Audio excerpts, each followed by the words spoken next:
प्यारे बच्चों, जय श्री कृष्ण। आज हम विज्ञान के मूलभूत तथ्य हैं उनको पढ़ेंगे और उनका टॉपिक है पदार्थ की विभिन्न अवस्थाएं। 8वीं से हम जब 9वीं में जाएंगे तब हमारे बहुत काम आएगा, तो ज्यादा डिटेल में नहीं पढ़ेंगे, परंतु फिर भी उसका थोड़ा एडवांस लेवल वाला हम पदार्थ की विभिन्न अवस्थाओं के बारे में पढ़ेंगे। अब पदार्थ की विभिन्न अवस्थाएं हैं, हम 8वीं तक हमको यही पता है 3 ही होती है, सॉलिड, लिक्विड, गैस, ठोस, द्रव, गैस जिसको कहते हैं। परंतु 2 अवस्थाएं और हैं, आप जैसा कि इस फ्लो चार्ट में देख रहे हैं, बीईसी और प्लाज्मा। इन दोनों को मिला दें तो हमारे पास 5 पदार्थ की अवस्थाएं होती हैं और इनके बारे में हम छोटा छोटा थोड़ा सा संक्षेप में पढ़ेंगे। आगे वाली स्लाइड में एक एक के बारे में हम थोड़ा सा जानकारी लेना चाहेंगे।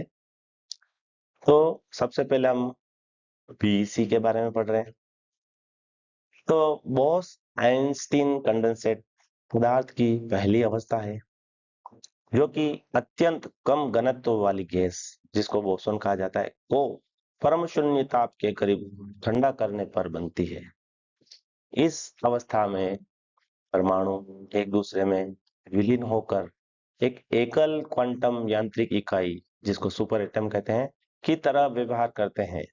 यह हमारे भारत के साइंटिस्ट सत्येंद्र नाथ बोस और अल्बर्ट आइंस्टीन जी ने भविष्यवाणी की थी, उस पर आधारित है। तो बोस आइंस्टीन कंडेंसेट में पदार्थ के कण इतने पास आ जाते हैं, इतने पास आ जाते हैं, वो एक डंप की तरह दिखते हैं, एक जंगले की तरह दिखते हैं। इतने पास आ जाते हैं, उनके बीच में कोई जगह भी नहीं रहती है और यह एक पूरी एक इकाई बन जाती है। जैसा कि हम देखते हैं लड्डू, बूंदी का लड्डू आपने खाया होगा। तो बूंदी के लड्डू को अगर जब बनाया जाता है तो वो जिस तरह से एक दूसरे के साथ पास आ जाता है, बस वही अवस्था बोस आइंस्टीन कंडेंसेट पदार्थ की अवस्था की होती है। दूसरी अवस्था के बारे में जानेंगे हम।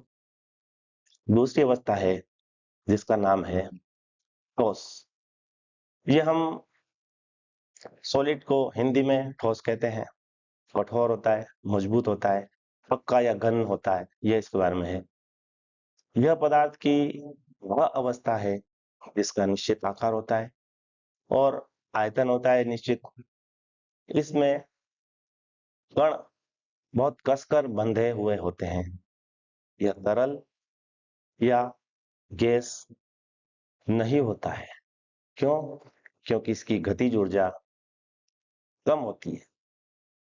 गतिज ऊर्जा कम होने से अणु, पार्टिकल इतने पास होते हैं, वो एक फिक्स आकार तो बना रहे हैं, फिक्स वॉल्यूम तो दे रहे हैं, परंतु उनमें बढ़ नहीं रही ऊर्जा, तो वो पास पास ही है। सॉलिड, हमारे आसपास बहुत सारी चीजें हैं, जिस धरती पर हम चलते हैं, रहते हैं, खाते पीते हैं, सॉलिड है। हमारा कांच के बर्तन, हमारे स्टील के बर्तन, हमारे geometry box, pen, pencil, rubber, sharpener, सारी चीजें सॉलिड है।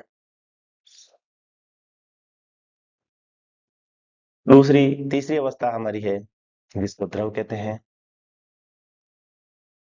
द्रव अवस्था पदार्थ की वह अवस्था है जिसका आयतन निश्चित होता है, परंतु आकार अनिश्चित होता है।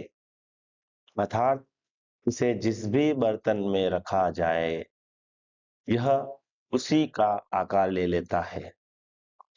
यह उभरने का गुण रखते हैं और इनमें संपीड्यता मतलब कंप्रेसिबिलिटी ठोसों से अधिक लेकिन गैसों से कम होती है, जैसे पानी, दूध, पेट्रोल आदि। इसके कणों की गतिज ऊर्जा बढ़ जाती है, जिस वजह से इनमें बहने फ्लोएबिलिटी का गुण आ जाता है।